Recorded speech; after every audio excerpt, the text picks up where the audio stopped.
रात के 2:09 हुए थे। हाईवे 27 वो सड़क जहाँ पिछले 6 महीनों में 5 लोग गायब हो चुके थे, किसी की लाश तक नहीं मिली। मैं अपनी बहन नंदिनी को लेने उसी रास्ते पर निकला था। बारिश, तूफान और जंगल की काली दीवारें दोनों ओर खड़ी थीं, जैसे पेड़ किसी को अंदर खींचने का इंतजार कर रहे हों।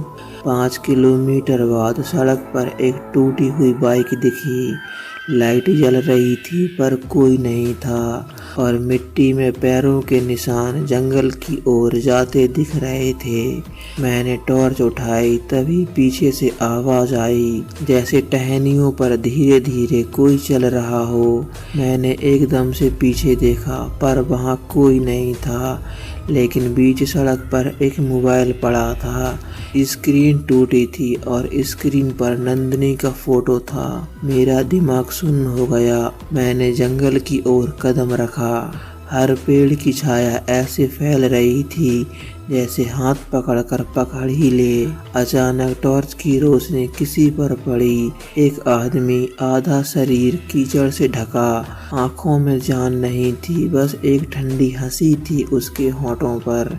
वो आदमी चुपचाप देखता रहा और अगले पल धड़ाम से बिजली की तरह मेरी तरफ दौड़ा। मैं जल्दी से वहां से भागा, झाड़ियों को चीरता हुआ। मेरी सांसें टूट रही थीं और दिल गले में अटकता जा रहा था और मेरे पीछे कदमों की आवाजें आ रही थीं, टक टक टक टक टक टक, रफ्तार बढ़ती हुई, जैसे कोई जानवर 2 पैरों पर दौड़ रहा हो। मैं एक खाई के पास पहुंचा। कदमों की आवाज आना बंद हो गई।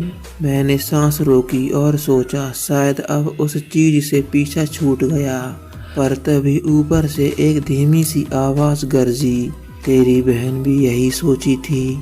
मैं चीखा और उसी खाई में कूद गया।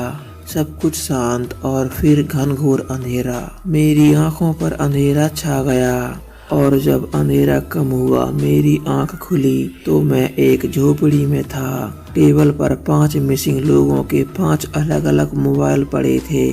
मैंने कांपते हुए बाहर निकलने की कोशिश की, पर झोपड़ी के दरवाजे पर 5 लोगों के निशान बने थे और 6वां निशान मेरा खुद का था।